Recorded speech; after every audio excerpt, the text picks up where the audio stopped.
ಅಮರ ಪ್ರೇಮದ ಮಧು. H.G. ರಾಧಾದೇವಿಯವರ ಕಾದಂಬರಿ. ವನಜಮ್ಮನ ಮಾತನ್ನು ಕೇಳಿ ಮಧುವಿನ ಮನದಲ್ಲಿ ಆಂದೋಲನೆಗಳೆದ್ದವು. ಅವಳು ತಲೆ ತಗ್ಗಿಸಿ ಕೂತಳು. ಕಾನೂನು ಪ್ರಕಾರ ಒಬ್ಬೆಂಟಿ ಇರೋ ಗಂಡಸಿಗೆ ಎರಡನೇ ಮದ್ವೆ ಆಗೋ ಹಾಗಿಲ್ಲ. ಇನ್ನು ನನ್ನ ಸೊಸೆಯಂತೂ ರಾಕ್ಷಸಿ. ವಿಷಯ ತಿಳಿದ್ರೆ ನಮ್ಮನ್ನ ಕೊಲ್ಲಿಕ್ಕೂ ಏಸಲ್ಲ. ಈ ಮದ್ವೆ ತುಂಬಾ ಗುಟ್ಟಾಗಿ ನಡಿಬೇಕು. ಮುಂದೂ ಅವನು 15 ದಿನಕ್ಕೊಮ್ಮೆಯೋ ತಿಂಗಳಿಗೊಮ್ಮೆಯೋ ಬರ್ತಾನೆ. ಒಂದಿನ ಇದ್ದೋಗ್ತಾನೆ. ಕೈಯಾರೆ ಮಾಡಿದ ಅಪರಾಧಕ್ಕೆ ಈಗ ಅವಳು ಸ್ಮಶಾನ ವೈರಾಗ್ಯಳಾಗಿದ್ದಾಳೆ. ಇಲ್ದಿದ್ರೆ ಅವನು ತಿಂಗ್ಳಾನ್ಗಟ್ಲೆ ರಜಾ ಹಾಕಿ ಇಲ್ಲಿರ್ಲಿಕ್ಕೆ ಬಿಡ್ತಿದ್ಲಾ? ನಿನಗೆ ಕಾನೂನು ಪ್ರಕಾರ ಪತ್ನಿ ಸ್ಥಾನ ಇಲ್ಲ ಅನ್ನೋದು ನನಗೆ ಗೊತ್ತು. ನಿನ್ನನ್ನು ಕಾನೂನು ಉಪಪತ್ನಿ ಅನ್ನತ್ತೆ. ಕಾನೂನು ಪ್ರಕಾರ ಪತ್ನಿಯಾದ ಅವಳು ಅವನ ಬದುಕಲ್ಲಿ ಬೆಂಕಿ ಹಪ್ಸಿದಾಳೆ. ನೀನವನ ಬದುಕಿಗೆ ಸುಖ ಶಾಂತಿ ಕೊಡ್ಬೇಕು. ನನಗೆ ಒಂದು ಮೊಮ್ಮಗು ಕೊಡ್ಬೇಕು. ಈ ರಹಸ್ಯ ನಮ್ಮಲ್ಲೇ ಇರಬೇಕು ಎಂದರು. ಮಧು ಮೌನವಾಗಿದ್ದಳು. ನನ್ನ ಸ್ವಾರ್ಥ ನೋಡಿ ನಿನಗೆ ಅಸಹ್ಯವಾಗಿರ್ಬೋದು. ಆದರೆ ನನ್ನ ಮಗನ ಬದುಕು ನಿರಾಶೆಯ ಹೊಂಡವಾಗಿರೋದು ನಾನು ಸಹಿಸಲಾರೆ. ಆ ಬದುಕಿನಲ್ಲಿ ಪ್ರೀತಿ ಪ್ರೇಮದ ಹಾಲು ಹೊಳೆ ಹರಿಸಿ ನೀನು ಅವನನ್ನ ನೆನೆಸ್ಬೇಕು. ಇದು ನನ್ನ ಕೋರಿಕೆ. ಇದಕ್ಕೆ ಬದಲಾಗಿ ನನ್ನ ಸಮಸ್ತ ಆಸ್ತಿ ನಿನಗೆ ಕೊಡ್ತೀನಿ ಎಂದರು. ಮಧು ಮೌನ ಮುರಿದು, ಅಮ್ಮ, ನಿಮ್ಮ ಆ ಸಲಹೆ ನಾನು ಒಪ್ಪಿದ್ದೀನಿ. ಆದರೆ ನನ್ನದಾದ ಕೆಲವು ಆಸೆಗಳಿವೆ. ಈ ವಯಸ್ಸಿನಲ್ಲಿ ನಮ್ಮ ತಂದೆ ದುಡಿಯೋದು ನನಗಿಷ್ಟ ಇಲ್ಲ. ಅವರು ಸುಖವಾದ ವಿಶ್ರಾಂತಿ ಜೀವನ ನಡೆಸಬೇಕು. ತಾಯಿನ ಇಲ್ಲಿನ ನರ್ಸಿಂಗ್ ಹೋಮ್ಗೆ ಸೇರಿಸಿ ಒಳ್ಳೆ ಚಿಕಿತ್ಸೆ ಕೊಡಿಸ್ಬೇಕು. ನಮ್ಮ ದೊಡ್ಡಕ್ಕನ ವರದಕ್ಷಿಣೆ ಸಮಸ್ಯೆ ತೀರಿ ಅವಳು ಗಂಡನ ಮನೆ ಸೇರಬೇಕು. ಎರಡನೇ ಅಕ್ಕನ ವಿವಾಹವಾಗಬೇಕು. ನನ್ನ ತಮ್ಮನಿಗೆ ಅಂಗಡಿ ಕೆಲಸದಲ್ಲಿ ತುಂಬಾ ಆಸಕ್ತಿ ಇದೆ. BCom ಓದಿದ ಅವನನ್ನ ನರಸಪ್ಪ ತಾನೇ ಸೀನಿಯರ್ ಅಂತ ಒಂಥರ ಹೀನಾಯವಾಗಿ ಕಾಣ್ತಾನೆ. ಹೊಟ್ಟೆಪಾಡಿಗೆ ನಾವಿದೆಲ್ಲ ಸಹಿಸ್ತಿದ್ದೀವಿ. ನಿಮ್ಮ ಅಪೇಕ್ಷೆ ನೆರವೇರಿಸಲಿಕ್ಕೆ ನಾನು ಸಿದ್ಧಳಿದ್ದೀನಿ. ನನ್ನ ಕುಟುಂಬದ ಎಲ್ಲ ಸಮಸ್ಯೆ ನೀವು ತೀರಿಸ್ಬೇಕು ಎಂದಳು. ಖಂಡಿತ ತೀರಿಸ್ತೀನಿ. ಇಡೀ ಅಂಗಡಿಯ ಒಡತಿ ನೀನು. ನಾಳೆನೇ ನಿನ್ನ ಹೆಸರಿಗೆ ಎಲ್ಲ ಬರೆದು ಕೊಡ್ತೀನಿ ಎಂದರು. ಮಧುಮತಿ ನಕ್ಕು, ಯಾರನ್ನೂ ಅಷ್ಟೊಂದು ನಂಬೇಡಿ. ನಾಳೆ ನಾನೇ ನಿಮ್ಮ ಪಾಲಿಗೆ ಕೆಟ್ಟವಳಾದ್ರೆ ಸದ್ಯಕ್ಕೆ ನನಗೆ 2 ಲಕ್ಷ ರೂಗಳ ಚೆಕ್ ಕೊಡಿ. ನನ್ನ ಮದುವೆ ವಿಷಯ ನಮ್ಮ ತಾಯಿಗೆ ಮಾತ್ರ ಗೊತ್ತಿರಲಿ. ಅಕ್ಕಂದಿರು ತಮ್ಮ ಎಲ್ಲರಿಗೂ ನಾನು ಬೇರೆ ಥರ ಪ್ರಚಾರ ಮಾಡ್ತೀನಿ. ಮೊದಲು ನಿಮ್ಮ ಮಗನ್ನ ಒಪ್ಪಿಸಿ ಎಂದಳು. ನಾನೊಬ್ಳೇ ಹೇಳಿದ್ರೆ ಅವನು ಒಪ್ಪಲ್ಲ. ನಮ್ಮ ಸ್ವಾರ್ಥಕ್ಕೆ ನಿನ್ನ ಬಾಳ್ ಹಾಳು ಮಾಡ್ತಿದ್ದೀವಿ ಅಂತ ಅನ್ಕೋತಾನೆ. ಅವನು ಮಹಾಧರ್ಮ ಬೀರೋ. ಅವನನ್ನ ಹೇಗೆ ಒಪ್ಪಿಸ್ಬೇಕು ನಿನಗೆ ಸೇರಿದ್ದು ಎಂದಳು. ಆಗ್ಲಿ, ರಾತ್ರಿ ನಾವು 3 ಜನವೇ ಇರುವಾಗ ನೀವು ವಿಷಯ ತೆಗೀರಿ. ನಾನು ಅವರನ್ನ ಒಪ್ಪಿಸ್ತೀನಿ ಎಂದಳು.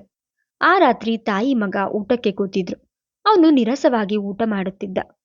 ರಾಜು, ಇಷ್ಟು ಚಿಂತೆ ಹಚ್ಕೊಂಡ್ರೆ ಹೇಗಪ್ಪ? ನಡೆದಿದ್ದು ನಡೆದೋಯ್ತು. ಸಮಾಧಾನ ತಂದ್ಕೊ.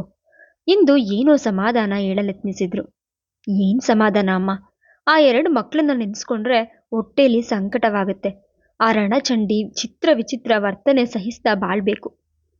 ಈ ಬದುಕಿಗೆ ಕೊನೆಯೇ ಇಲ್ವಾ ಎಂದ. ಆ ಪಾಪಿಸ್ಟಿಗೆ ಅಷ್ಟು ಎದುರಿದ್ರೆ ಹೆಂಗಪ್ಪ? ನಿನ್ ಬದುಕಿಗೆ ಸುಖ ಶಾಂತಿಗೆ ನಾನೊಂದು ಯೋಚನೆ ಮಾಡಿದ್ದೀನಿ. ನೀನೇಕೆ ಒಂದು ಒಳ್ಳೆ ಹುಡುಗಿನ ಮದ್ವೆ ಆಗ್ಬಾರ್ದು ಎಂದರು. ಅವನು ನಿರಾಶೆಯಿಂದ ನಕ್ಕು, ಅವಳ ಸ್ವಭಾವ ನಿನಗೆ ಗೊತ್ತಿದ್ದು ಕೇಳ್ತಿಯಲ್ಲಮ್ಮ. ನಾನು ನನ್ನ ಮಗುನ ಪ್ರೀತಿಯಿಂದ ಲಾಲಿಸಿದ್ಕೆ ಸಹಿಸಲಾರದೆ ಆ ಮಗುನ ಮುಂಬೈನ ಬೋರ್ಡಿಂಗ್ಗೆ ಸೇರಿಸಿದ್ಲು.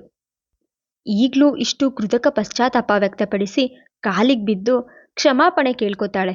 ಹೋಗ್ಲಿ, ಚಿಂಟು ಕಳೆದೋದ, ಚಿನ್ನುನ್ ಯಾಕೆ ದೂರ ಇಟ್ಟಿದ್ದಿ? ಕರ್ತ್ಕೊಂಡ್ ಬಾ ಅಂದ್ರೆ ಒಪ್ಪಲ್ಲ. ಅವರಮ್ಮನ ಒಂಟಿತನ ನೀಗ್ಲಿಕ್ಕೆ ಆ ಮಗು ಬೇಕಂತೆ ಎಂದ. ಎಷ್ಟು ಹಣ ಇದ್ರೇನಪ್ಪ, ಮುಪ್ಪಿನಲ್ಲಿ ಒಂಟಿತನ ಕಾಡತ್ತೆ. ನನಗೂ ಒಂದು ಮುದ್ದಾದ ಮೊಮ್ಮಗು ಬೇಕು. ಲೋಕಕ್ಕೆ ಹೆಚ್ಚು ಪ್ರಸಾರವಾಗದ ಒಂದು ಮದುವೆ ಯೋಚನೆ ನಾವು ಮಾಡಿದ್ದೀವಿ ಎಂದು ತಮ್ಮ ಯೋಚನೆ ಹೇಳಿದ್ರು. ಆತ ಚಿಂತೆಯಿಂದ, ನಮ್ಮ ಸ್ವಾರ್ಥಕ್ಕೆ ಆ ಹುಡುಗಿ ಬಾಳು ಹಾಳು ಮಾಡೋದು ನ್ಯಾಯ ಏನಮ್ಮ ಎಂದ. ಇದರಿಂದ ನನ್ನ ಬಾಳು ಹಾಳಾಗುತ್ತೆ ಅಂತ ನಾನು ಖಂಡಿತ ತಿಳಿದುಕೊಂಡಿಲ್ಲ.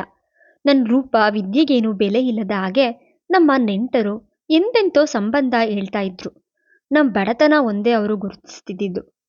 ಒಬ್ಬ ಅಂಗವಿಕಲ, ಇನ್ನೊಬ್ಬ 2ನೇ ಮದುವೆ ವ್ಯಕ್ತಿ. ಅವನ ಮಗ 16 ವರ್ಷದ ಹೈಸ್ಕೂಲ್ ಸ್ಟೂಡೆಂಟ್. ಮದುವೆ ಮುಖ್ಯ ಅಂತ ನಾನು ತಿಳಿದಿಲ್ಲ.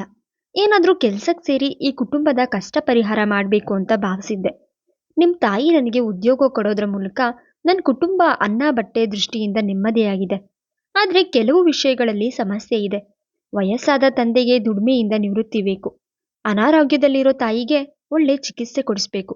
ಅಕ್ಕಂದಿರ ಬಾಳು ಹಸನಾಗ್ಬೇಕು, ತಮ್ಮನ ಬದುಕು ಸುಲಲಿತವಾಗ್ಬೇಕು. ಇದೆಲ್ಲ ನನ್ನ ಸ್ವಾರ್ಥವೂ ಹೇಳ್ಕೊಂಡಿದ್ದೀನಿ. ಜೊತೆಗೆ ನಾನು ತೀರಾ ಶೋಷಿತಳಾಗ್ತಿಲ್ಲ. ನೀವೇನು ಈಗ 60 ವರ್ಷದ ಮುದುಕರಲ್ಲ, ನನ್ಗಿಂತ 12 ವರ್ಷ ದೊಡ್ಡವರು. ನಿಮ್ಮ ರೂಪ ಗುಣ ಎಲ್ಲ ನನಗೆ ಇಷ್ಟ ಇದೆ ಎಂದು ನಿರ್ಭೀತಿಯಿಂದ ನುಡಿದಳು ಮಧುಮತಿ. ಆದ್ರೆ ಈ ಕಳ್ಮದ್ವೆಯಿಂದ ನಿನಗೆ ನಾನು ಲೋಕದೆದುರು ಪತ್ನಿಯ ಸ್ಥಾನ ಕೊಡಲಾರೆ. ಇದು ನನಗೆ ಅಪರಾಧವಾಗಿ ಕಾಡಿರುತ್ತೆ ಎಂದ. ಪರವಾಗಿಲ್ಲ, ದುಷ್ಯಂತೆ ಮರೆತು ದೂರಾಗೋ ಶಕುಂತಲೆ ನಾನು ಅಂತ ಗೊತ್ತಿದೆ. ನಾನು ನಿಮ್ಮನ್ನ ವಿವಾಹವಾಗ್ತಿದ್ದೀನಿ. ಕಾನೂನಿನ ಪ್ರಕಾರ ನಾನು ಉಪಪತ್ನಿ. ಆದ್ರೆ ಒಬ್ಬ ಕುಲಸತಿ ಹೇಗೆ ತನ್ನ ಪಾತಿವ್ರತ ಕಾಪಾಡ್ಕೊಳ್ಬಲ್ಲಳೋ ಹಾಗೆ ನಾನು ನನ್ನ ಪಾತಿವ್ರತ ಕಾಪಾಡ್ಕೊಳ್ಬಲ್ಲೆ. ನಿಮ್ ತಾಯಿ ಆಶ್ರಯ, ಈ ಆಸ್ತಿ ಪಾಸ್ತಿ ಇರೋದ್ರಿಂದ ಯಾರ ಅಂಗಿಲ್ದೆ ಬಾಳ್ಬಲ್ಲೆ ಎಂದಳು. ಆ ರಾತ್ರಿ ತುಂಬಾ ಚರ್ಚೆಯಾಯಿತು. ಕಡೆಗೆ ರಾಜಸಿಂಹ, ಆಗ್ಲಿ, ನಾನು ದುರ್ಬಲ ಮನುಷ್ಯ, ನನ್ನ ಮನಸ್ಸಿನ ಅಶಾಂತಿ ನೀಗ್ಲಿಕ್ಕೆ ವಿವಾಹವಾಗ್ತಿದ್ದೀನಿ.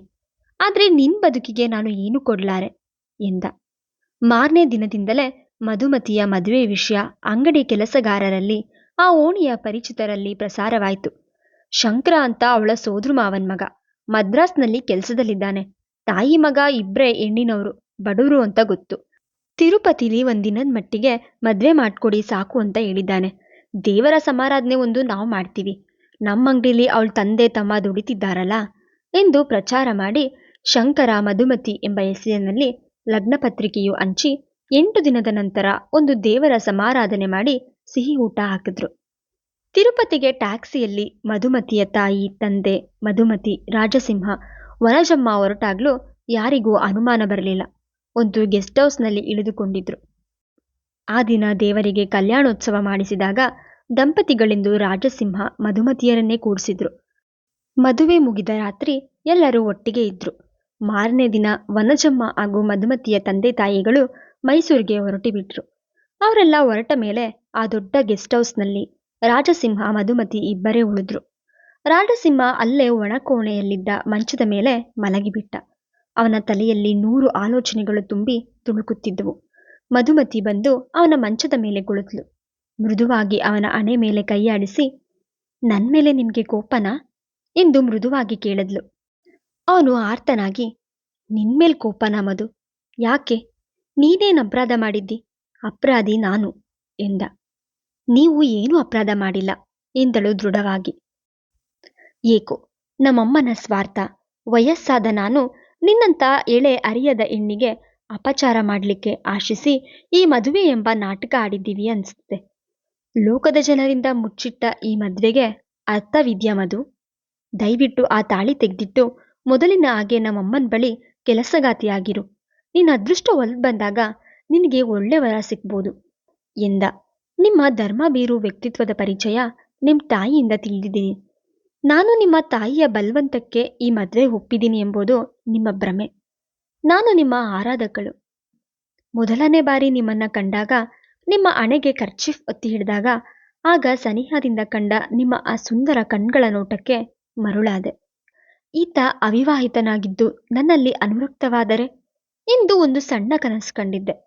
ಆದ್ರೆ ಪಪ್ಪ ಪಪ್ಪ ಅಂತ ಕೂಗ್ತಾ ಬಂದ ಆ ಮುದ್ದಾದ ಹುಡುಗನನ್ನ ನೋಡಿದಾಗ ನೀವು ವಿವಾಹಿತರು ಅಂತ ಖಚಿತವಾಯಿತು. ಮುಂದೆ ನಿಮ್ಮ ತಾಯಿಯಿಂದ ನಿಮ್ಮ ಕುಟುಂಬದ ಕತೆ, ವಿರಸ ದಾಂಪತ್ಯದ ಬಗ್ಗೆ ತಿಳಿದಾಗ ನಿಮ್ಗೆ ಸುಂದರ ಸುಖ ದಾಂಪತ್ಯ ಕೊಡುವ ಪ್ರೀತಿಯ ಮಡದಿಯಾಗಬೇಕೆನಿಸ್ತು ಎಂದು ಅವನ ಮನ ಒಲಿಸಲು ಪ್ರಯತ್ನಿಸಿದ್ಲು ಮಧು. ನಿನಗೇನೋ ಅನ್ಸಿರ್ಬೋದು, ಆದ್ರೆ ನಾನು ನಿನ್ ಹಾಗೆ ಕನಸು ಕಾಣೋ ಅರಿಯದವನಲ್ಲ. ಹೆಂಡತಿ ಅಂತ 4 ದಿನ ಆಟ ಆಡಿಸಿ ಹೋಗೋ ಅನಾಮಧೇಯ ಆಗಲಾರೆ. ಈ ಸುಳ್ಳು ಮದ್ವೆ ಆದ ಅಪರಾಧ ಬೇಗ ತಿದ್ಕೊಳ್ಳೋಣ. ನಾಳೆನ ನಿನ್ನ ಊರಿಗೆ ಕರ್ತ್ಕೊಂಡು ಬಿಟ್ಬಿಡ್ತೀನಿ. ಇದೆಲ್ಲ ಕನಸು ಅಂತ ಮರ್ತ್ಬಿಡೋಣ. ಈ ಸುಳ್ಳು ಮದುವೆ ಊರ್ಜಿತ ಮಾಡಿ ಕಳ್ಳ ದಾಂಪತ್ಯದ ಆಟ ಬೇಡ ಎಂದ. ಮಧು ನಸು ನಕ್ಳು. ನಿಮ್ ಪಾಲಿಗಿದ್ದು ಸುಳ್ಳು ಮದ್ವೆ ಇರ್ಬೋದು. ಕಾನೂನಿನ ಪ್ರಕಾರ ನಿಮ್ಮ ಮೊದಲ ಹೆಂಡತಿಯೇ ನಿಮ್ಮ ನಿಜವಾದ ಪತ್ನಿ, ನಾನ್ ಬಲ್ಲೆ. ಆದ್ರೆ ದೇವರ ಮದುವೆಯ ಮಂಗಳವಾದ್ಯ ಮಂತ್ರಘೋಷಗಳ ಮಧ್ಯೆ ನೀವು ನನ್ನ ಕೊರಳಿಗೆ ತಾಳಿ ಕಟ್ಟಿದಿರಿ. ಅದು ನನ್ನ ಪಾಲಿನ ಎಂದೆಂದಿನ ಪವಿತ್ರ ತಾಳಿ ಎಂದಳು. ನನ್ನ ಮನಸ್ಸು ಕದಲಿಸ್ಬೇಡ ಮಧು. ನನ್ನ ಮನಸ್ಸಿನಲ್ಲಿ ನೀನಿನ್ನು ಪರಿಶುದ್ಧಳಾಗಿರೋಕೆ ಸಂತೋಷಪಡು. ನಿನ್ ರೂಪಕ್ಕೆ ಮನಸ್ಸೊತ್ತು ಎಲ್ಲಿ ಅಚಾತುರ್ಯ ಮಾಡಿಬಿಡ್ತೀನಿ ಅಂತ ನನಗೆ ಭಯ ಇದೆ. ಅಮ್ಮ ಅಂತೂ ಅರಳು ಮರಳು ಮುದುಕಿ. ಆಕೆ ಹೇಳಿದ್ಲು ಅಂತ ನಾವೇಗೆ ಈ ಮದ್ವೆ ಒಪ್ಪಿದ್ವೋ. ಈಗ ನನಗೆ ಈ ಹುಡುಗಾಟಕ್ಕೆ ತೆರಬೇಕಾದ ಬೆಲೆ ಅರ್ಥವಾಗಿದೆ. ನನ್ನ ಹೆಂಡತಿಗೆ ತಿಳಿದ್ರೆ ನಿನ್ನ ಕೊಲೆ ಮಾಡಿಸ್ಲಿಕ್ಕೂ ಏಸಲ್ಲ. ಲೋಕದಿಂದ ಮುಚ್ಚಿಟ್ಟ ಈ ಮದ್ವೆಗೆ ಅರ್ಥವಿಲ್ಲ ಎಂದ.